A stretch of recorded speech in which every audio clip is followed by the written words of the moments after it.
Si Abraham Lincoln po na naglingkod bilang ika-16 na Pangulo ng Estados Unidos ay hayagang nakaranas ng ilang limitasyon ng kanya pong panunungkulan. Alam niyo po sa simula, hindi siya isang pulido o tradisyonal na mahusay magsalita, lalo na sa mata ng mga elitista. Kulang ang kanyang formal na edukasyon kumpara sa marami niyang mga kasama at nakatanggap din po siya ng kritisismo dahil daw sa napakabagal niya na pagdedesisyon, lalo na sa mga bagay na may kinalaman sa pag-andar ng bansang Amerika. Gayunpaman, minahal at iginalang siya ng maraming tao sa kanyang bansa dahil po sa kanyang ipinamalas na dedikasyon at pagpapagal para sa ikabubuti ng kanyang bansa. At gayon din, ipinamalas niya ang kanyang pagmamahal sa mga mamamayan nito at malinaw na moral siya sa kanyang paninindigan, lalo't higit pa noong kasagsagan ng American Civil War nung panahon po ng kanyang panunungkulan. At siya rin po ay kilala bilang nagpasimula ng tinatawag na Emancipation Proclamation noong 1863. At ito'y nangyari sa kasagsagan ng American Civil War. At sa kautusan po ngayon ay nagdeklara siya na ang mga inalipin sa mga estadong Confederate ay maging malaya na o palayain sila mula sa pagkakaalipin. Ngunit sa kabila ng kanyang mga limitasyon, pero dahil sa pagsusumikap niya sa mga gawaing pangbansa at pangmamamayan, minahal siya at iginalang ng napakaraming tao sa bansang kanyang pinaglingkuran. Ipinapakita noong halimbawa na iyon na sa kasaysayan, ang mga namumuno, bagamat may mga kanya-kanya silang limitasyon at mayroon silang kanya-kanya rin na tinatawag natin na intense giftedness sa larangan ng pamumuno, ay hindi dapat maging hadlang yung mga kakulangan o limitasyon o yung mga kanilang giftedness sa pagmamahal at pagtrato sa kanila ng maayos ng kanilang mga pinagsisilbihan. Alam niyo po, sa ating babasahing mga talata ngayon, makikita natin na sa pagsugo ni Apostol Pablo sa dalawang ministro, mga tinawag ng Diyos na mamuno at magpahayag ng kanyang salita sa mga mananampalataya noong panahon nila, ay makikita natin na isa sa mga hinihimok ni Apostol Pablo ay anuman ang antas ng giftedness ng bawat isa, anuman ang kaibahan nila sa kanilang espesipikong personalidad at maging sa kanilang edad, kung sila ay tinawag ng ating Panginoon upang magsilbi na mamuno sa iglesia at magpahayag ng kanyang kalooban rito, ay dapat ang mga mananampalataya ay magkaroon ng kaukulan at angkop na paggalang, pagtrato at pagsuporta sa kanila.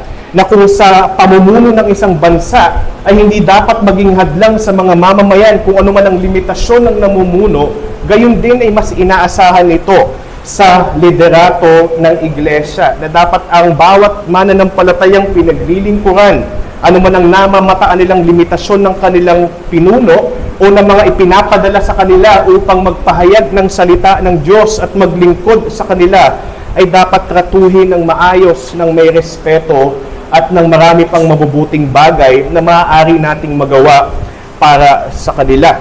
Ay dito makikita natin yung hindi lamang lubos na pagmamahal ng ating Panginoon sa iglesia, ngunit maging sa mga tinatawag niya na maglingkod para sa Kanya by serving His own people. At gayon din, makikita natin na kung mayroon man tayo na dapat maging isa sa mga mismong paghugutan ng dahilan o maging motive natin kung bakit natin sila dapat igalang at pag-ukulan ng kaunumang ikabubuti nila, ay dahil binanggit ni Apostol Pablo sa ating magiging talata ngayon na sila tulad niya ay gumaganap sa mga gawain ng ating Panginoon. At yun ay napakahalagang bagay. Ipinapakita rin ng ating magiging talata ngayon na dapat ang isang nasa katungkulan ng ministeryo ay nakikitaan talaga ng pag-uukol ng kanyang sarili sa mga gawain ng Panginoon. Na hindi lamang siya basta naroon just to have or earn the title of being a minister of the Lord Jesus Christ, but he is actually playing the role ng may pagpapagal doon sa kanyang panawagan na siya ay tawagin upang gumawa, magpasimuno, mamahala, mangaral ng mga bagay na nauukol at may kinalaman sa gawain ng ating Panginoong Hesukristo. Ang ating pong magiging talata ngayon is 1 Corinthians 16 verses 10 to 12. At babasahin ko po siya mula sa Filipino Standard Version. Ito po ang sinasabi ng salita ng ating Panginoon. Pagdating ni Timoteo, sikapin ninyo na wala siyang anumang dapat ipangamba sa piling ninyo, sapagkat tulad ko ay ginagampanan niya ang gawain ng Panginoon. Kaya't huwag siyang hamakin ng sinuman. Mapayapa ninyo siyang ihatid sa kanyang paglalakbay upang makabalik siya sa akin, sapagkat inaasahan ko siyang kasama ng mga kapatid. Tungkol naman kay kapatid na Apolos, nakiusap akong mabuti sa kanya, napuntahan kayo kasama ng ibang mga kapatid. Wala pa siyang balak na pumunta riyan ngayon, ngunit darating siya kapag nagkaroon na siya ng pagkakataon. Atin pong narinig ang dalisay, ang buhay at walang pagpalya na salita ng Panginoon. Nawa po ito ay maging pagpapala para sa ating lahat. Matapos na ipahayag ni Apostol Pablo sa pamamagitan ng kanyang sulat sa mga taga-Korinto ang kanyang mga plano ng pagbiministeryo sa kanila, at gayon din sinabi niya, nag-set siya ng expectations that even though na siya ay talagang nasasabik na makaparoon sa Korinto upang sila ay maiwasto at upang makapagpahayag siya ng kanyang pagmamahal sa kanila, na ninanais niya na hindi lamang basta dumaan doon, ngunit kung loobin ng Diyos ay magtagal-tagal roon, ngunit ipinahayag niya na dahil nagbukas ng isang maluwang na pintuan para sa makabuluhang gawain ang Diyos sa kanyang kinalalagyan sa Efeso, regardless or despite yung opposition na kailangan niyang harapin, ay minarapat niya na manatili muna sa Efeso hanggang sa Pentecostes. At ito ay sa kadahilanan na makikita natin doon sa nakaraan nating mensahe na dapat maging perceptive ang isang minister patungkol sa panawagan sa kanya ng Panginoon pagdating sa paglilingkod. At inuna ni Apostol Pablo yung malinaw na pahayag sa kanya ng Diyos despite what he wants, na ang kalooban sa kanya ng Panginoon at that time is to stay at Ephesus in order to minister to them the gospel. At sa biyaya ng Diyos ay pinagbunga ito ng ating Panginoon, kaya naitaguyod ang iglesia sa Efeso.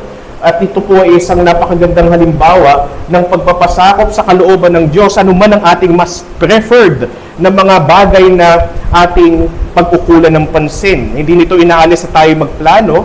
Actually, we are being encouraged to plan in an organized manner. But nevertheless, dapat meron tayong diwa na anuman ang ating maging pagpaplano at maging pagkilos ay tayo ay dapat may pagpapasakop sa kung anumang kalooban ng Panginoon, at ito ay ating tanggapin ng walang pagreklamo, sapagkat ito pa rin, sabi ni Pablo, ay para sa kanya. Sa makatuwid, ito'y pribilehiyo pa rin pinagkakaloob ng Panginoon despite the fact that he preferred something else. Pero sa ating pagpapatuloy, nakikita natin sa ating mga talata na bagamat hindi pa makaparoon si Pablo, ngunit meron na siyang isinugo na parang paunang ministro upang mag-minister sa mga taga-Korinto. At walang iba ito kundi si Timoteo. Makikita natin dito na hindi lang talaga si Timoteo ang kanyang sinugo, pero nagsugo siya ng at least dalawa, si Timoteo at si Apolos. Ngunit ang pinagkaiba ng dalawa, si Timoteo ay agad sumang-ayon na tinanggap ang paghihimok ni Apostol Pablo na pumaroon na sa Korinto to minister to them.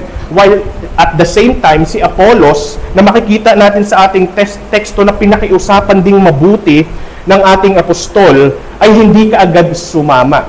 Ngunit hindi dahil sa kung anumang dahilan, ngunit dahil mamaya titingnan natin yung mga posibilidad na bagamat hindi nabanggit sa kahit saang talata sa Biblia, ngunit may posibilidad na kaya tumanggi muna si Apollos ay hindi upang wag talagang pumunta. Makikita natin sa ating teksto, ngunit darating siya kapag nagkaroon na siya ng pagkakataon, which this is something that he is also considering to do. Ngunit mayroon muna siyang dapat pag-ukulan ng pansin pagdating sa paglilingkod para sa mga tao ng Diyos at siyempre para sa Diyos, because that is how we serve the Lord, by serving His church, by serving His people. Pero makikita natin na si Apostol Pablo, hindi lang siya nag-set ng expectation na darating sa kanila si Timoteo, but rather ay naghimok siya sa mga mananampalataya ng Korinto kung paano nila nararapat na tanggapin ang pagdating ng ministro na ipinadala ni Pablo doon upang magministeryo sa kanila. Bagamat espesipiko mismo ang inilahad dito ni Apostol Pablo, ngunit kung ating susumahin, ang sinasabi lamang dito ni Pablo ay sa pagtanggap ng isang iglesia sa mga ministrong ipinapadala sa kanila. May it be yung kanilang covenanted minister, o kaya naman ay yung mga ministers na maaaring maging guest nila, maaaring magpahayag sa kanila ng salita ng Diyos for a season, or for example, for a Sunday, ay dapat ay ganito ang maging pagtanggap. In summary, dapat ito ay may paggalang, may wastong pagtrato, at may pagsuporta para sa kanila. And I have to admit, it is sa mga difficult passages, at least for us ministers to preach, because it might sound self-serving. Pero nawa, itong mga bagay na ito ay makita ninyo mismo sa salita ng Diyos. Itong mga bagay ay kasama sa mga hinihimok sa atin ng ating Panginoon upang magkaroon tayo ng wastong pagtrato sa isa't isa. Na kung paano, kagaya ng sabi ni Pablo, ang isang ministro kagaya ni Timoteo at ni Apolos ay inaasahan na naglalaan ng kanilang sarili upang gampanan ang gawain ng Panginoon as a response.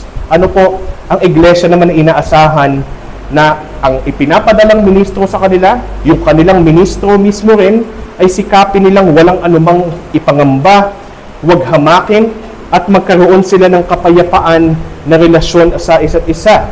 Na kung sila ay kinakailangan maglakbay, sila ay ihatid ng maayos upang makabalik sa kanilang pinanggalingan. At ito yung mga bagay na dapat nating himukin, na dapat ang ministrong nag-uukol ng sarili sa mga gawain ng Panginoon ay tanggapin ng may paggalang ng iglesia na pinagmiministeryuhan niya. Kaya nga po, mula sa ating teksto, nais ko pong ilahad ang mensahe na ito.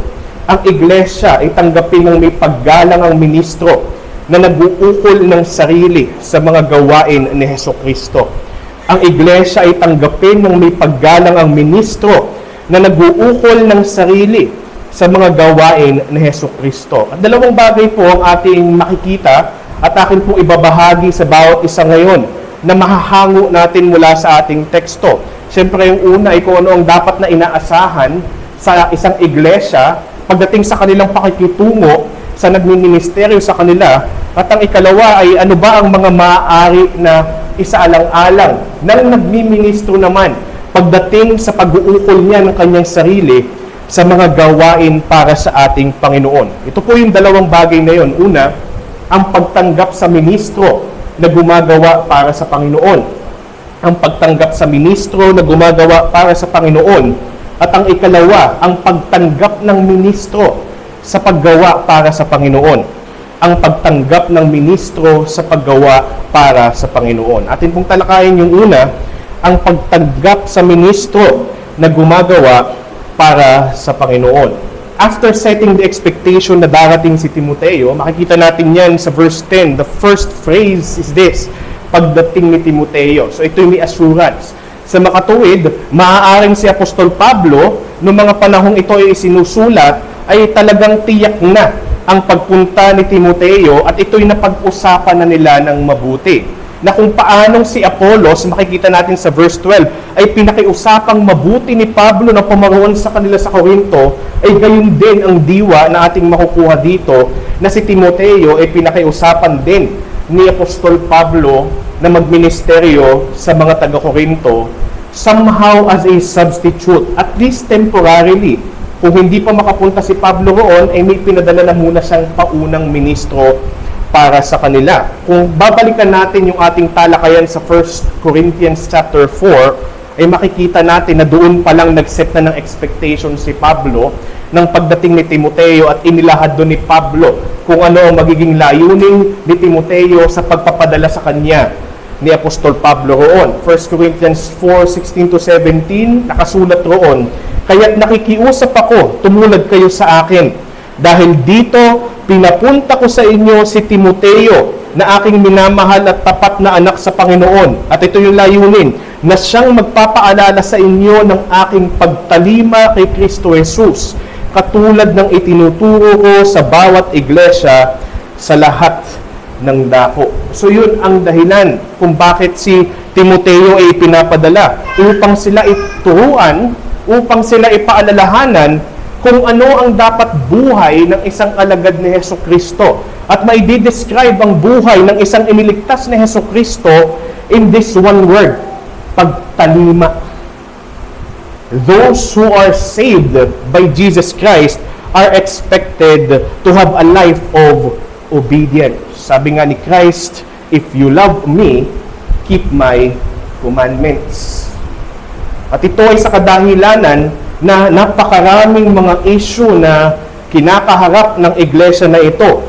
Isa ito sa mga iglesia na nung panahong isinusulat ito ay maaari nating mailarawan sa isang ministro, sa perspective ng isang ministro na masakit sa ulo.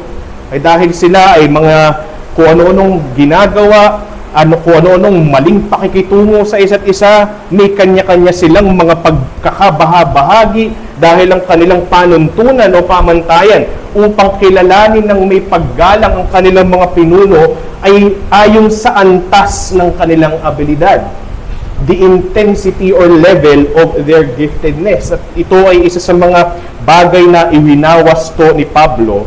At alam natin na hindi naman lagi talagang sapat yung mga sulat lamang upang maiwas to ng isang tao. The best way in order to correct someone and to encourage them na magpatuloy sa paglakad sa buhay pananampalataya is by face-to-face confrontation. Nagbigay lang ng expectation si Pablo sa paglalahad sa sulat dahil hindi naman kaagad-agad nga siya makakaparoon, pero at least ay tumutugon na siya sa mga immediate na pangangailangang espiritual, lalo na ng mga mananampalataya ng Korinto. Ngunit itong si Pablo, mapapansin natin doon sa ating dito sa ating talata ngayon at sa binasa ko lamang talata in 1 Corinthians chapter 4, ay ipinapakita ni Pablo na isang tao, isang ministro, na hindi lamang niya basta minamahal as a fellow minister and among his disciples, but rather siya ay nakikitaan ng pagiging tapat na anak sa Panginoon. He is faithful and he is also laborious dahil sa atin namang teksto sinabi na siya ay naglalaan o ginagampanan niya kagaya ni Pablo ang gawain ng Panginoon. Pag ating nilakbay ang New Testament, makikita natin that there are other passages that is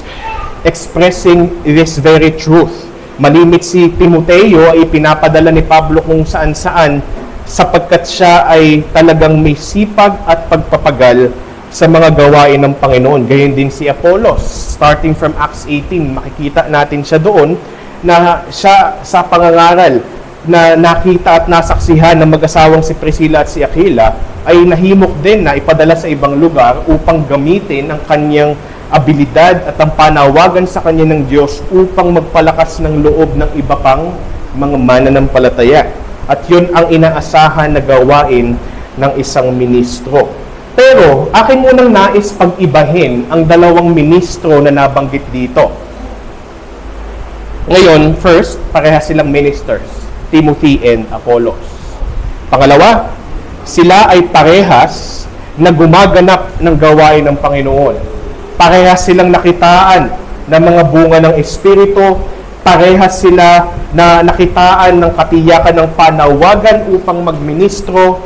At gayon din, parehas sila na ipinapadala kung saan-saan upang magministeryo sa mga iglesyang nag-i-exist nung panahon ni Pablo, especially if there's a need for them to either be corrected or to be encouraged kung sila ay humaharap sa iba't ibang klase ng mga pag-uusig. But despite the similarity, meron silang differences. Ano po?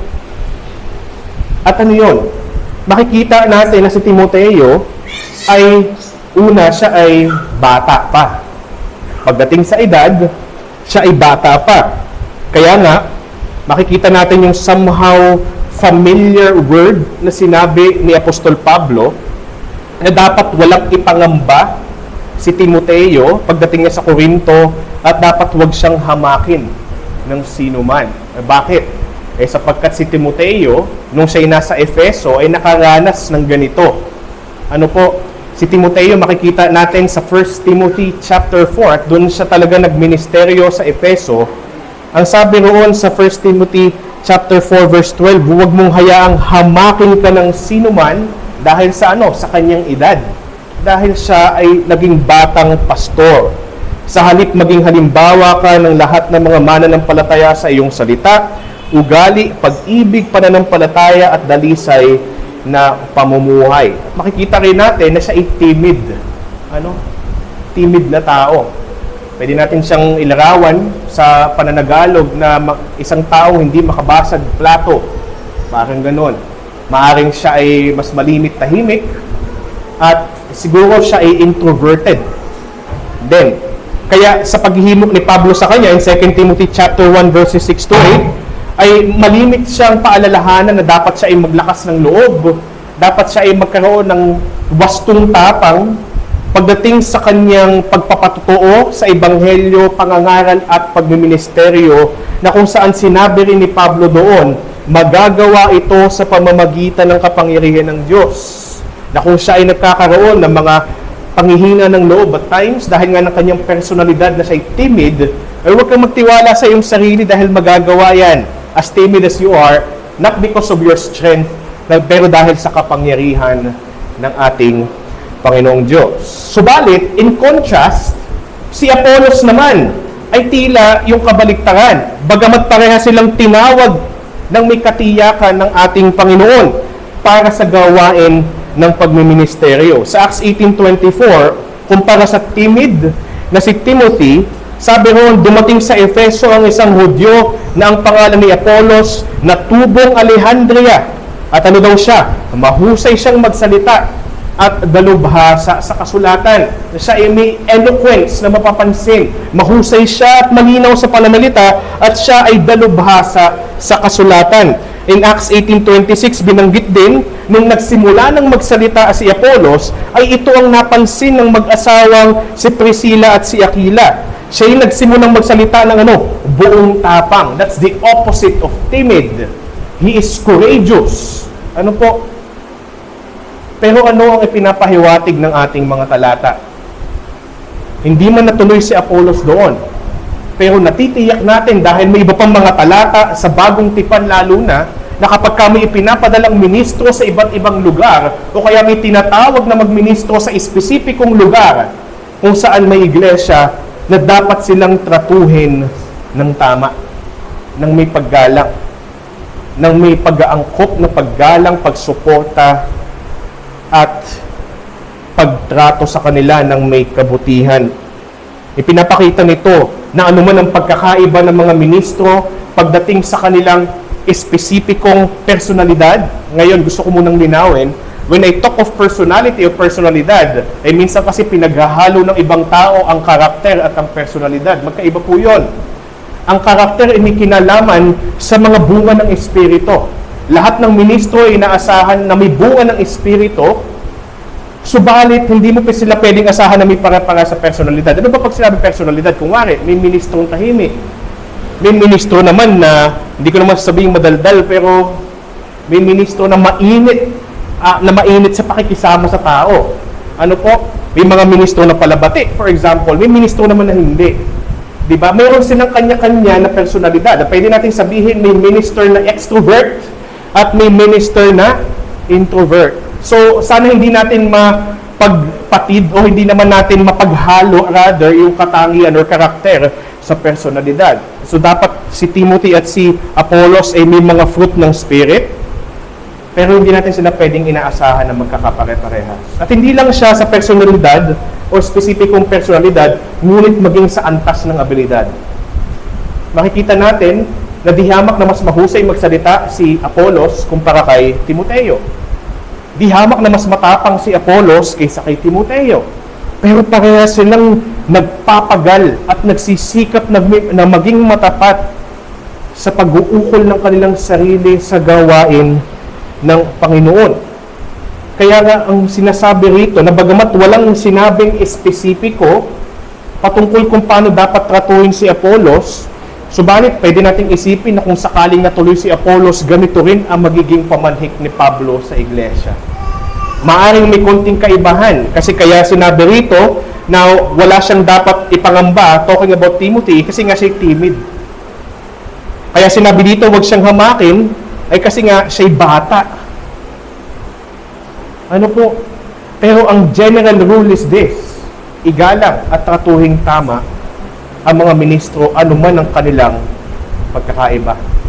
Magkaiba man ang kanilang antas ng abilidad, magkaiba man ang kanilang espesipikong personalidad, at magkaiba man ang kanilang chronological na edad. Ano pa man ang kanilang differences, they have to be treated rightly. Ang ibang ministro ay mas elokwenteng magsalita kaysa ibang ministro. Ang ibang ministro ay mas dalubhasa sa doktrina kaysa ibang ministro. Ang ibang ministro ay mas malakas ang loob kaysa ibang ministro. Ang ibang ministro ay mas tahimik kaysa ibang ministro. Ang ibang ministro ay mas mainit makisama sa tao kaysa ibang ministro.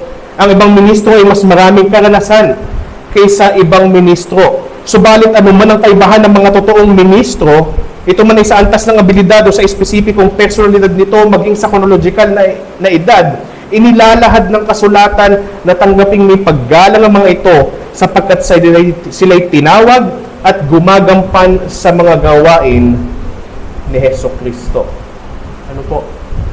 So yun ang unang dapat tingnan ng bawat mananampalataya. Kapag ka natutokso sila, ay parang ayaw kong makinig dito kasi hindi naman siya ganun kahusay magsalita. Pero pag tinignan mo namang mabuti ang kanyang buhay, ang taong ito ay may marka ng tunay na pagpapagal at dedikasyon sa ministeryo. Meron siyang ganoong puso at nakikita ito sa kanyang pamumuhay na mahalin ang bawat tupa ng ating Panginoon. Maaring hindi siya kagaya ng iba na mas preferred ng marami na palabati. Pero makikita mo na sa oras ng pangangailangan na siya ay ma-involve sa buhay ng isang tupang nangangailangan ng kanyang presensya, ay naroon siya. O di kaya naman inaroon ang kanyang pagsusumikap na week in and week out ay maghanda ng kanyang mga pangangaral, siguraduhin ang mga tupa ay makikinabang sa kanyang magiging pagpapahayag dahil isinasaalang-alang niya ang objektibong pagpapahayag kung ano ang nilalaman ng salita ng Diyos at hindi pairalin kung ano lamang ang gusto niyang palabasin mula sa bawat talata. Ayun yung mga bagay na ating dapat tingnan. At yun din ang naging argumento ni Pablo sa kanyang paghimok na igalang si Timoteo o kung si Apollos man kung siya ay natuloy. Dapat walang anumang ipangamba sa piling ng iglesia ang kanilang mga ministro. Dapat walang humamak sa kanila sa kabila ng kanilang limitasyon. At kung sila ay kinakailangan na magkaroon ng panawagan na magministeryo sa iba for a season, mapayapa silang ihatid sa kanilang paglalakbay upang makabalik sila ng maayos. Ilan lamang sa mga bagay, these are not exhaustive, but these are representative of what's supposed to be expected of a church in treating their ministers. At sana ito ay maging aral sa atin o paalala. Lalo pat kalimitan sa tuksong ginagamit ni Satanas ay ang pagkaroon o magkaroon ng lamat ang relasyon sa pagitan ng kanilang ministro at ng mga miyembro. Ay ang hilig ni Satanas gumamit ng kung ano-anong mga bagay upang sirain ang iglesia ng ating Panginoon. At tayo ay maging wary about these things. Hindi natin nais na magkaroon ng mga kahit ano paman na mga banta pagdating sa pagpapatuloy ng pag-unlad ng kahariang binubuo ng Panginoong Yesus na ang kanyang isa sa mga ginagamit na kasangkapan ay ang bawat niyang itinataguyod na iglesia. Na binibigyan niya ng liderato na kanyang tinawag at ini-equip para sa gawain ng paghahasik o pagpapaunlad ng kanyang kaharian. Kaya nga receive them well, those ministers, not because of the level of their giftedness, nor because of their personality, but because of their labor for Christ, and because they are called by Jesus Christ. Mahalaga po natin na tandaan yan. Because not doing so, hindi man natin parating isipin, akala natin yung tao lamang ang basta tumatanggap ng mga bagay na ating pagtrato sa kanila. Ngunit makikita natin na kung paano natin tratuhin ang mga ministrong tinatawag ng Panginoon sa bawat iglesia, na pinapadala sa bawat iglesia, ay tinatrato natin sa gayong paraan ng Panginoon na tumawag sa kanila. Sabi ni Jesucristo in Luke chapter 10 verse 16, nung kanyang ipangalat ang kanyang mga alagad upang mangaral ng ebanghelyo. Ito ang sabi niya. Sinabi niya sa mga alagad, ang nakikinig sa inyo ay sa akin nakikinig, at ang mga ayaw tumanggap sa inyo ay ako ang ayaw nilang tanggapin. At ang ayaw tumanggap sa akin ay ayaw tumanggap sa nagsusugo sa akin. Kailangan din nating tandaan ang mga bagay na ito. Sinabi ni Pablo sa kanyang sulat sa mga taga Thessalonica in 1 Thessalonians 5:12-13, hinihiling namin mga kapatid na igalang ninyo ang mga pinuno ninyong nagpapakahirap sa pamamahala at pangangaral sa inyo alang-alang sa Panginoon. Pag-ukulan ninyo sila ng angkop na paggalang at pag-ibig dahil sa kanilang gawain. Mamuhay kayo ng mapayapa sa bawat isa. Muli, ang argumento muli ni Pablo ay ang paggalang at tamang pagtrato sa ministro ay dahil sila ay may pag-uukol ng kanilang sarili sa gawain ng Panginoon. Ito yung mahalagang bagay na sabihin sa mga taga-Corinto dati.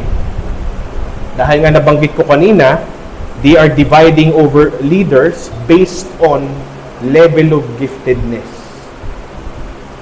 Or mga bagay na maaaring mas nagawa ni minister na ito sa kanila at hindi nagawa ni minister na ito para sa kanila. Those are the biases that are running wild in their life, which makes them divide over their leaders. Dahil nga isa to sa mga bagay na gustong iwasto ni Pablo sa kanila, ay uminahan na nila ang mga ito. Pagdating dyan ni Timoteo, ay ito ang maging pagtrato nyo sa kanya. At dahil si Apollos ay kabilang sa mga pinuno na either tinatangkilik o kaya naman ay inaayawan ng mga taga-Corinto, dahil nabanggit si Apollos nun, di ba? I am Paul's, I am Apollos, I am Peter's, and so on. Ay binanggit din niya dito si Apollos. Dahil si Apollos hindi pa man tumuloy, ngunit sinabi darating siya pag nagkaroon na ng pagkakataon. Marapat nating tandaan, pag tayo natutukso sa mga ganoong bagay, in 1 Corinthians 3:4-5, sinabi ni Pablo, hinggil sa ginagawang pagkakabahabahagi over the leaders ng mga taga-Corinto, sapagkat may nagsasabi kay Pablo ako at ang isa naman kay Apollos ako. Hindi ba asal ng mga tao iyan? Sino nga ba si Apollos? At sino si Pablo? Mga lingkod na kinasangkapan upang sumampalataya kayo ayon sa itinakda ng Panginoon sa bawat isa. Dapat silang tratuhin ng parehas dahil sila'y kinasangkapan ng Panginoon. 1 Corinthians chapter 3 verse 9. Sabi ni Pablo, hinggil sa kanila ni Apollos, sapagkat kami ay mga kamanggagawa ng Diyos, at kayo ang bukid ng Diyos at ang gusali ng Diyos. Not only are they means of God, but they are also co-workers of God. Pagdating sa pagmiministeryo para sa ikatitibay at ikabubuti ng iglesia. Babanggitin muli ang ganitong diwa ni Pablo pagdating natin sa verses 15 at 16. Itong 1 Corinthians 16, hayaan yung basahin ko rin po yun. Alam ninyo na ang sambahayan ni Estefanas, ang mga unang bunga ng pangangaral sa Achaia.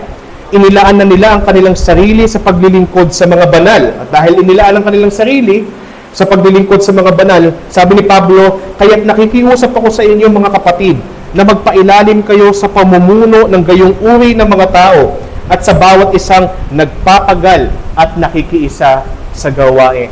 It's always consistent. If you see your minister or any ministers na maaring tumayo dito sa ating harapan, always respect them by having this as the basis. Malalaman yung sila talaga itinawag ng Panginoon kung sila talaga yung nagpapagal ng may katapatan. Nagpapagal ba ito o basta na lamang siya makatayo roon at makapag-spout ng kung ano man? Nakikitaan ba siya ng mga marka na talagang pinaghahandaan niya ang pangangaral at pagtuturo sa mga tupa kung saan man siya mabigyan ng oportunidad na magministeryo? Siya ba ay may pagsisikap na pagmalasakitan ng mga nangangailangan ng tupa ng kanyang presensya? O kung ano mga bagay na mayroon siya as his resource na bigay ng Diyos Siya ba ay willing ibahagi ito sa mga nangangailangan ng mga tupa ng ating Panginoon pag may pagkakataon at may panahon ng kanilang pangangailangan? Ilan lamang yan sa mga bagay na dapat nating i-consider. Sapagkat kung hindi natin tatratuhin ng maayos ang bawat ministro, ito ay hindi kawalan ng ministro, kawalan ito ng miyembro ng iglesia. Sinabi sa Hebrews 13:17, sumunod kayo sa inyong mga pinuno at magpasakop sa kanila. Sila ang nagbabantay ng inyong mga kaluluwa at mananagot sa Diyos tungkol sa tungkuling ito. Sundin ninyo sila upang maging kagalakan at hindi mabigat sa loob ang pagtupad nila ng kanilang tungkulin. At ito ang sinabi sa bandang huli ng may akda ng Hebrews, kung hindi, ito ay hindi makabubuti sa inyo. Ito ay hindi makabubuti saan? Sa iglesia. Kapag ka ang nagmi-ministeryo sa inyo o mga magmi-ministeryo sa inyo ay sa halip na magkaroon ng kagalakan sa kanilang pagmi-ministeryo, ay sa halip ang idinudulot ng iglesia sa kanila ay kabigatan either ng isip o kaya naman ng kalooban sa kung anumang paraan. Dapat tayo sa ating relasyon sa isa't isa, ang relasyon natin bilang iglesia sa ating mga ministro ay relasyong may kapayapaan sa isa't isa. Na hindi natin naasahan na laging perpekto ang ating samahan, subalit ang sinisikap natin ay ang kaayusan at ang tamang pagtrato natin sa isa't isa. The minister should not be abusive of his authority, while at the same time, the church should be respectful of their minister. Sabi nga po ni John Owen, and I quote in Tagalog, ang isang tapat na ministro ay dapat tanggapin, hindi nang may pagdududa, kundi nang may pagpapalakas ng loob.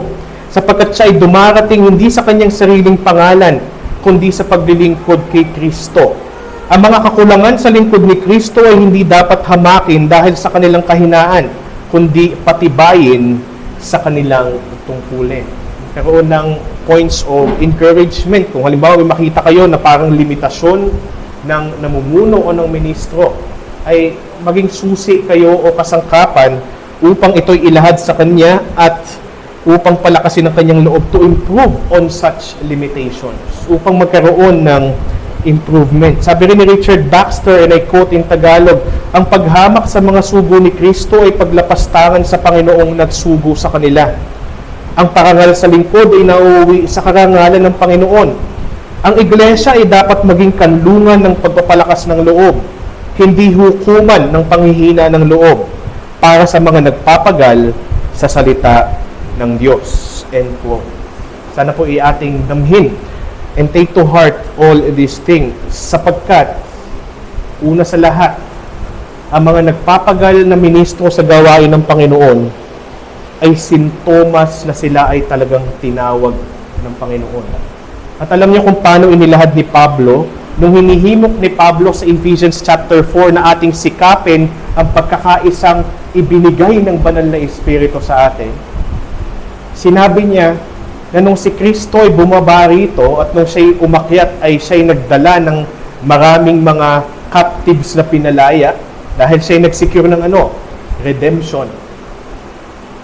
Isa sa mga unang dinakuan ni Pablo, sinabi niya na nang dahil sa ginawa ni Kristo sa krus at muling pagkabuhay, isinicure din ito ang pagbibigay niya ng regalo sa iglesia. At mayroon siyang inilahad na 4 na regalo. Mga apostol, propeta, ebanghelista, hindi si Hart, evangelists, and yung pang-4, baka sabihin nyo 5, 4 lang sila, pastors and teachers. Sa original language, ang sinabi ay shepherd teacher. Ilagyan lang ng end sa English translation. Ibig sabihin, ang pastor din ang nagtuturo.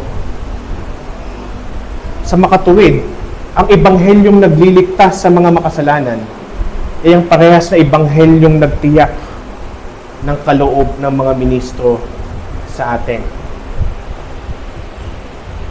Which means that it took the very life of the incarnated Son of God for each local churches to have a minister called by Christ Himself.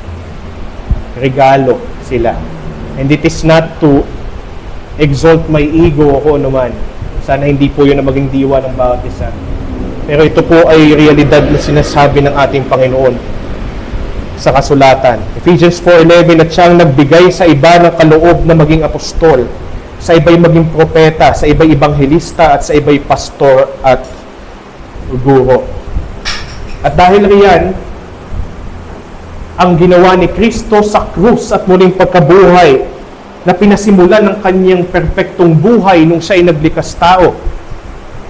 Dahil ito ang nagtiyak na may regalo ng ministro o magregalo siya ng ministro sa iglesia, ngunit ito rin ang nagtitiyak una sa lahat na may kaligtasang pag-asa ang mga makasalanan. Inais kong ilahad sa pagkakataong ito na kung ikaw ay wala pang pagsisisi ng iyong kasalanan at pagsampalataya kay Jesucristo, tingnan mo ang kabanalan ng Diyos na inilalahad sa kasulatan. Katakutan mo na kagaya ni Isaiah, ay nakita niya ang kanyang miserable at kaawa-awang kalagayan nung siya'y humarap sa banal na Diyos. Ngunit tingnan mo rin ang puso niya na nung siya ay patawarin ng Diyos, hindi dahil sa kanyang paglilingkod bilang pari, hindi dahil sa kanyang mga pagsusumikap, hindi nito mabubura ang kasalanan ng kahit sino, kaya ganun na ramang ang naging saloobin ni Isaiah nung makita niya ang kabanalan ng Diyos, subalit naroon ang kanyang kagalakang maglingkod sa kanya eventually. Dahil siya'y iniligtas, hindi ng kanyang mga gawa, ngunit ng gawa lamang ng dumating na anak ng Diyos, ang Panginoong Hesukristo. Ikaw ay magsisi sa iyong kasalanan at sumampalataya sa Kanya upang ikaw ay maligtas, upang ang hatol na dapat nakalaan sa iyo ay nasaid na kay Hesukristo. Kaya wala nang paghatol para sa mga na kay Kristo Jesus. At ang pinakamatamis na pagpapala rito ay ang iyong walang hanggang pakikisama sa Diyos na may karanasan na ngayon at huhustuhin pa pagdating ng kaluwalhatian. Sana ikaw ay maligtas, magsisi at sumampalataya sa ating Panginoong Hesukristo. Pero dahil nga ang mga ministro na nag-uukol ng kanilang gawain para sa Panginoon ay regalo ayon sa ibinigay na buhay ng ating Panginoong Hesukristo, mga minamahal pong tupa, maging hamon po sa atin, isaalang-alang mo sa iyong pagtrato sa bawat nagsisikap na ministro na kaloob sila sa iyo kapalit ng buhay ni Hesukristo. That is what it cost the Lord for you to be given all the ministers that you can listen to. The one that is leading you covenantally and those whom you can listen to. And we want to listen to. Pag may mga pagkakataon na sila ay nangangaral sa anumang mga plataforma ngayon, may YouTube na, may kung ano-ano pa mga platforms, and especially kapag may pagkakataon na sila makadalaw dito sa atin upang magministeryo para sa atin. Matapos ang mga naunang tensyon na umabot sa pansamantalang pag-exile po ni John Calvin, kalaunan ay lubos na pinahalagahan ng pinagsilbihang iglesia niya sa Geneva ang kanyang pamumuno, pagtuturo at pangangalagang pastoral. Habang siya itapat na nangangaral, sumusulat ng mga aklat at gumagabay sa mga miyembro, lalong ipinakita ng kongregasyon ang kanilang paggalang at pagmamahal sa kanya. Sinusuportahan nila ang kanyang mga gawain, ipinagtatanggol ang kanyang ministeryo at pinararangalan ang kanyang katapatan sa Ebanghelyo sa kabila ng kanyang marupok na kalusugan. And yes, sakitin po si John Calvin noon. Sa pagtatapos po ng kanyang buhay, si Calvin ay malawak na kinilala, hindi lamang bilang isang teologo, alam natin talagang siya'y kilalang theologian, kundi bilang isang tapat na pastor na minahal at iginalang ng kanyang iglesia. Sana ay ganun din ang maging patotoo, hindi lang ng NLRBC, ngunit lahat ng iglesia ng Panginoon, mga tunay na iglesia na nakapangalat sa iba't ibang dako ng sangsinupok. Na isa sa maging testimony nila as a church ay ang kanilang pangangalaga, pagtrato ng maayos, paggalang at pagmamahal sa kanilang ministro. Ngunit may isa pa tayong dapat isaalang-alang para magkaroon tayo ng proper expectation naman tungkol naman sa paggampan ng mga ministro sa gawain ng Panginoon. Talakayin po natin ang ikalawa, ang pagtanggap ng ministro sa paggawa para sa Panginoon. Ang pagtanggap ng ministro sa paggawa para sa Panginoon. Makikita natin dito na kung umuo sana si Apollos, sabay sila ni Timoteo, somehow, napaparoon. Pero makikita natin na sabi rito ni Pablo, wala pa siyang balak na pumunta riyan ngayon. At ito'y matapos na ilahad ni Pablo na tungkol naman kay Apollos, hindi lamang siya basta nakiusap sa kanya. Anong sabi? Nakiusap akong mabuti sa kanya. Masidhi. Sabi ng English translation, I urged him earnestly to come to you. Subalit, ganito ang naging desisyon ni Apollos. Wala pa siyang balak na pumunta sa Corinto at that time na siya'y pinakiusapang mabuti ni Pablo. Subalit, hindi naman siya tumangging tuluyan. Ang sabi lang niya, darating siya kapag nagkaroon na siya ng pagkakataon. Alam niyo, we have to set the expectation then that as ministers, we were given the liberty to choose ministerial opportunities. At hindi ito basta lamang parang pipili ka na para kang may hawak na bulaklak, dito ba, o dito, o dito, o dito. Hindi ganoon. Ito ay may kaukulang discernment, may kaukulang pananalangin. Nakita natin na naging dilema ito ni Pablo sa nakaraan nating talata. Should I go to Corinth na? Or should I stay because may maluwang na pintuan ng gawain dito? Both are ministerial opportunities. Both are good ministerial opportunities. But one has to discern. One has to discern. Bakit? Hindi naman tayo o kami mga ninja na pwede kami mag-shadow clone technique at ipadala namin ang aming clone dun sa kabila. Hindi namin nahahati ang aming mga sarili. Pero isa pang kapansin-pansin dito at mahalagang ating tingnan, hindi ito ipinaghinanakit ni Pablo kay Apollos. Minsan nauuso yan. Pag pinakiusapan ng isang ministro ng masidhi, at ang ministro sa kanyang pagdidiscern ay either tumanggi o kaya naman ay umatras dahil biglang may pangangailangan sa kanya, sa kanyang iglesia mismo, ay ito'y pinaghihinanakit minsan ng iba. Ay hindi dapat ganoon ang maging diwa natin. Siyempre siguro kung wala namang kapararakan ng dahilan ng ministro, kaya umurong, ay baka pa.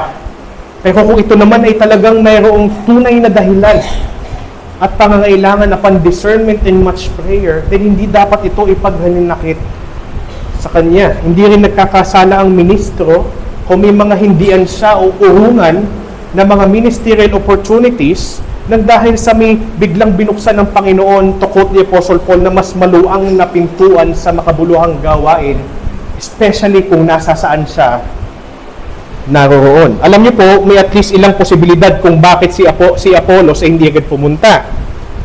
Ang unang posibilidad, sabi ng mga komentary, maaring iniiwasan ni Apollos na pumunta kaagad sa Corinto sa pag-iisip na maaaring makapagpalubha ang kanyang presensya sa pagkakahati-hati na nagaganap doon noong mga panahong iyon. Kasi mayroon siyang fans and haters doon. Tawa ba? So iniisip niya marahil na pag siya'y pumunta doon, habang hindi pa humuhupa ang pagkakabahabahagi, it might ignite it even more. Ngayon, hindi po ako necessarily humahawak doon. Ang akin pong pinangahawakan ay yung ikalawang posibilidad, maaaring magkasama sila ni Pablo sa Efeso nung panahong iyon. Kasi iniisip ko, di ba, marahil magkasama sila kasi napakiusapang mabuti ni Pablo si Apollos. Marahil sila nag-usap na sa isa silang lugar. At si Timoteo ay alam nating galing din sa Ephesus. Maaaring magkasama sila ni Pablo sa Efeso noong mga panahong iyon at napagpasyahan ni Apollos na alalayan muna si Pablo sa makabuluhang gawaing binuksan doon ng Diyos, lalo na't marami ang sumasalungat. Hindi ako dogmatiko rito, kasi wala namang binanggit necessarily sa kahit anong pahina ng scripture. Kung sa mga commentary, mga possibilities din ang hinahayag nila. Pero more or less, nakikita ko na malamang ganun dahil doon sa mga nakaraang talata na mananatili sa Efeso si Pablo dahil may maluwang na pintuan. Ay siyempre dahil maraming sumasalungat. As we can see in Acts 19, kung gaano sila katinding sumalungat, they are violent people. Apollos may have decided, Paul, instead na iwan kita, sige, alalayan muna kita dito. Sumang-ayon naman na si Timothy, para may kasama ka. Marahil ay ganoon. Pero kung ano man, ang punto po, ang mga ministro ay dapat ipinapanalangin at pinag-iisipan muna kung ano ang mga gawain para sa Panginoon, ang kanilang pag-uukulan at kung kailan nila ito pag-uukulan, kahit sino pa man ang makiusap sa kanila. Basta ang ministro ay may layunin na para pa din sa kaluwalhatian at layunin ni Kristo at para sa ikabubuti ng iglesia. Again, hindi minasama ni Pablo na kahit siya'y nakiusap ng mabuti, verse 12, ay si Pablo ay sumagot, wala pa po akong balak pumunta doon ngayon. Saka na lang po pag nagkaroon ng pagkakataon. Sa version nito ni Pablo, kung loobin ng Panginoon. Ay ganun din ang isinaalang-alang nitong si Apollos. Ika nga ni Thomas Goodwin, and I quote in Tagalog, kahit ang mga tapat na lingkod ay may kalayaan sa pagsasaayos ng kanilang mga gawain. Ngunit ang lahat ay dapat maglayong itaguyod ang kaluwalhatian ng Diyos at ang ikabubuti ng iglesia. Ang pagkakaiba ng pagpapasya ay hindi kailangan magbunga ng pagkakahati-hati ng pagmamahal. Kagaya nila Pablo, hindi naman sila naghinanakitan. Kung si Kristo ang iisang layunin. Hindi na rin ito pinaghinanakat ni Pablo kasi nakita niya malamang na lehitimo ang dahilan ni Apollos at para pa rin ito sa layunin ni Kristo. Kaya minarapat niya na wag munang pumunta sa Corinto. But again, pupunta siya pagdating ng bubuksang pagkakataon para sa kanya ng ating Panginoon. Kaya nga bilang hamon, ito'y para sa mga ministro first and foremost, ngunit sa mga naghahangad maging ministro balang araw, na ipanalangin at pag-isipang may karunungan bago ang espesipikong mga gawain para sa Panginoon ay pag-ukulan. Diba? Minsan, hindi rin maganda na oo lang tayo ng oo. We have to really discern first bago tayo umuo. At may mga pagkakataon na kung halimbawa may pangangailangan talaga sa church at ministro ka, pero ikaw ay nakaschedule kung mangaral sa ibang church, you can retreat. Pwede kang umurong kung kinakailangan. Alam niyo po si Thomas Goodwin, isang Puritan na namatay noong 1680, ay masidhing hinimok na maglingkod sa mas malawak at mas pampublikong mga larangan ng ministeryo. Kabilang ang mga posisyong may malaking impluwensya noong panahon ng mga Puritans. Ngunit may mga pagkakataong tumanggi siya o umatras mula sa mas malalaking oportunidad upang ituon ang kanyang pansin sa pastoral na paglilingkod sa kanyang sariling kongregasyon. Kahit ng kalaunan ay nakibahagi siya sa mga malakihang gawain tulad ng paglilingkod sa Westminster Assembly, na natiling pangunahing prioridad niya ang espiritual na pangangalaga sa kanyang lokal na iglesia. Ipinakita ni Thomas Goodwin ang kahandaang magsabi ng hindi sa mga mas malalawak na plataporma upang manatiling tapat sa partikular na kawan na ipinagkatiwala sa kanya ng Diyos.